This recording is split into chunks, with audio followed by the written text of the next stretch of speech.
Bonjour à tous, je reviens sur le thème des pervers narcissiques, non pas par radotage ou masochisme, mais parce que c'est un problème d'une importance mais capitale, enfin vraiment un problème qui concerne beaucoup de gens.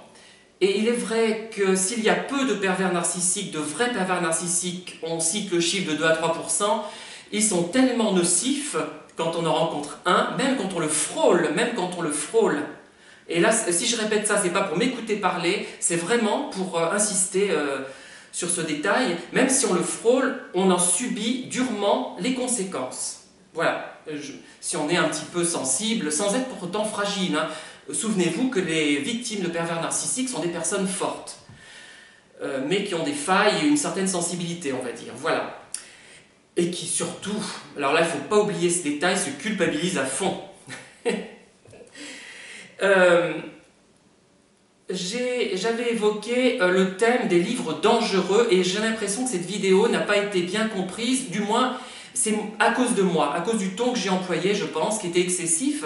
Et j'étais effectivement ce jour-là, j'avais subi une sorte de choc, voilà, je le dis maintenant, et et ça a rendu mes propos un peu acerbes et excessifs et exagérés.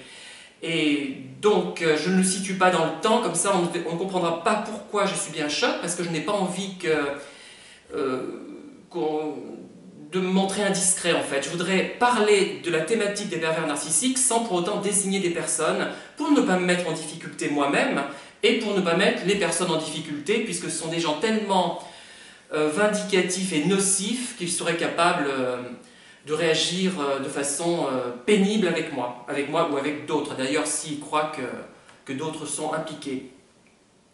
Et donc effectivement, je pense que nous avons dans la littérature classique, notamment, hein, pas seulement, je pense aux liaisons dangereuses notamment, on est un peu en admiration devant ces pervers narcissiques, devant ces gens manipulateurs, hein, on va dire manipulateurs, parce qu'il y a peut-être plusieurs cas de figure, hein, peut-être pas forcément tous, ne sont pas forcément tous des pervers narcissiques à la lettre, hein, au mot près. On est fasciné par ça. Moi je ne le suis pas. Les liaisons dangereuses, c'est vrai que c'est intéressant ce livre, hein, par rapport, me disait quelqu'un d'ailleurs que je connais bien, enfin je connais bien au moins par correspondance, il avait été fasciné par la capacité amoureuse des victimes finalement, qui était émouvante.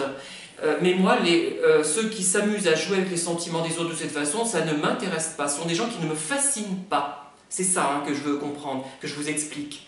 Moi, ce qui me fascinait dans le phénomène, c'était le fait que c'était la passion qui n'aboutit pas. Et je croyais que les gens pervers narcissiques, au début, en toute honnêteté, je ne connaissais pas le sujet, je ne comprenais pas le sujet, je n'avais jamais étudié la question, je pensais que c'était des gens pudiques, qui n'osaient pas montrer leurs sentiments, qui hésitaient, qui étaient victimes d'une homosexualité refoulée. D'ailleurs, ce n'est pas incompatible avec la perversion narcissique. À mon avis, même il y a un lien très fort entre les deux. Et voilà. Mais maintenant que j'ai compris un peu, plus qu'un peu le mécanisme qu'il y a derrière tout ça, je ne suis pas fasciné par ces relations-là. Ça peut m'intéresser d'en lire, mais en toute connaissance de cause, c'est-à-dire en prenant, en prenant ça comme un roman qui va se terminer peut-être mal pour les pervers narcissiques, et ça me fait du bien. Voilà, dans ce sens-là, ça va peut-être me faire du bien. Ou alors, ça permettra de mettre en évidence un problème grave de société et qui n'est pas assez pris en compte dans l'entreprise, je le dis et le redis, qui n'est pas assez pris en compte, surtout dans l'entreprise, parce que dans l'entreprise, c'est là que nous vivons jusqu'à notre retraite le plus clair du temps.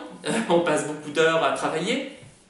Ça peut être formidable d'ailleurs si tout se passe bien, et pénible si vous frôlez, simplement si vous frôlez un pervers narcissique, ou une personne nocive, on va dire plutôt. Et ce que je veux dire, voilà. Donc je reviens à ces livres. Effectivement, il y a beaucoup de livres de littérature classique, moi que j'ai lu et que je lis encore, je relis parce qu'ils sont intéressants. Et je vous parlerai, comme je vous l'ai expliqué, d'un livre de Benjamin Constant notamment, et d'autres que j'essaierai de lire avec la grille des pervers narcissiques, mais de façon peut-être moins extrême que j'ai pu le faire. Là, j'adhérais à mes idées, mais la façon dont je les ai exprimées est excessive. J'en ai eu conscience, et ça, les gens sont restés interloqués. J'ai perdu un peu ma sérénité habituelle. Enfin, je suis faussement serein en fait, parce qu'il y a quand même, ça boue dessous. Hein. quelque chose qui bout, hein, sous l'apparente mollesse que je peux, mollesse ou douceur ou je ne sais quoi que je peux montrer. Et donc je pense que on nous a trop expliqué que les passions, c'était une passion, si ça ne marchait pas, telle relation. Alors si telle personne avait l'air méchante, en fait ça cachait de la timidité. C'est vrai dans quelques cas, mais en général non. Donc c'est vrai que ces lectures, je le redis, par contre à tête reposée, maintenant que je suis un peu plus calmé, j'ai d'ailleurs retiré l'autre vidéo, méfiez-vous de tout ça, parce que moi ça m'a... cette idée que le beau ténébreux ou la belle ténébreuse, je ne sais pas comment on l'appelle pour une femme, je ne sais pas, la belle blonde, est méchante en apparence et froide en apparence parce qu'elle est timide, parce qu'elle a souffert. C'est un peu comme la princesse Turandot de l'opéra de Puccini, hein, qui en fait est méchante parce qu'elle a souffert. Eh bien ça c'est faux. La plupart du temps c'est faux. Pas toujours, il y a des cas effectivement où c'est ça, mais ce sont les exceptions, ce sont les contre-exemples. Méfions-nous de ça. Ça paraît bête ce que je dis, mais c'est important. Je crois que c'est important parce que ces romans, ils nous influencent terriblement quand on les lit jeunes. Moi, je vous ai raconté que j'étais très influencé, encore maintenant, par la Bibliothèque verte. Hein. C'est vrai en plus. Hein. Voilà. Et je pense à Turandot. Vous voyez cette princesse qui en fait raconte qu'elle est devenue absolument odieuse. Enfin, elle ne le dit pas comme ça, mais parce qu'une de ses ancêtres, la princesse Laoling, d'ailleurs Maria Callas, paraît-il, prononce cette expression, Principessa, je ne sais pas comment on dit Laoling, d'une façon magistrale. Je ne m'en souviens pas, faudrait que je réécoute. Je sais que dans ce rôle, elle est très bien aussi, comme dans la plupart des rôles d'ailleurs. Enfin bon. Et ça fait référence à cette princesse qui a été massacrée. Donc Turandot est devenue dure à cause de ça. Donc on peut le croire dans ce conte, qui d'ailleurs se termine bien, puisqu'elle rencontre l'amour, puisque le prince, il symbolise l'amour. Et c'est ce que j'avais d'ailleurs expliqué dans un de mes livres. Hein. Mon personnage, c'était un peu la princesse Turandot qui découvrait l'amour, en fait. Hein. Voilà, en la personne de ce prince. Voilà. Et d'ailleurs, il y a un très beau final qui reprend, comment dire, une musique du début, mais l'opéra n'a pas été achevé par Puccini, qui est décédé entre-temps.